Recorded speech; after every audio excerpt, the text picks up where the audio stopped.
sa kinabukasan nang makapunta sa paroroonan. Oo, pagod ka na, pero di ka nag-iisa. Kaya't lumaban ka at sabihin, ako naman muna.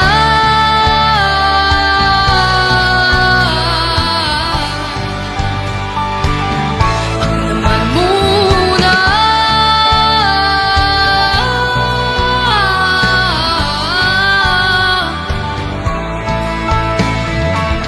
Magpapalamot sa lungkot, wag hayaang malubog ang puso mo sa iba pato sa'yo ng iba.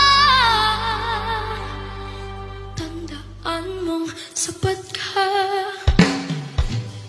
Dahan-dahan tanggalin ang maskara at hayaang tumulong ang bumabadyang mga luha. Dahan-dahang iangat ang muka upang masilayan mga taong ipinapahalagaan. No, pagod ka na, pero di ka nag-isa. Kaya't lumaban ka at sabihin, ako naman muna.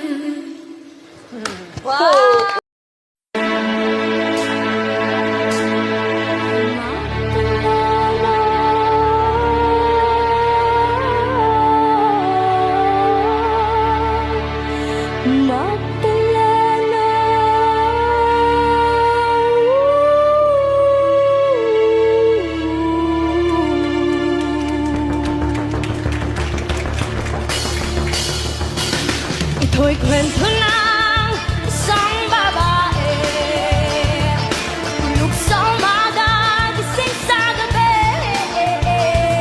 Ang kanyang mukha'y puno ng kolorete. Sa lugar na ang ilaw ay patay sindi. Simula na din ang istorya, ako'y kanyang matadik na kaibigan. Ernesto ang aking pangalan, kwentong dapat niyong malaman. Huwag nang magbulag-bulagan, bakit ang nais natin ay malaman ang kwento ng iba.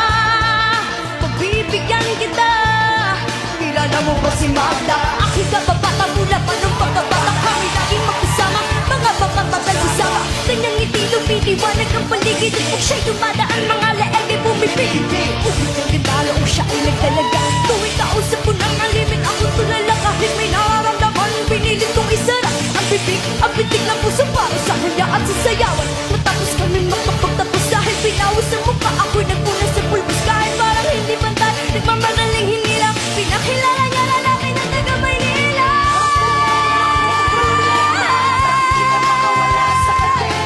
Sa gabi-gabi, ikaw ay nasa selda. Anong nangyari sa'yo?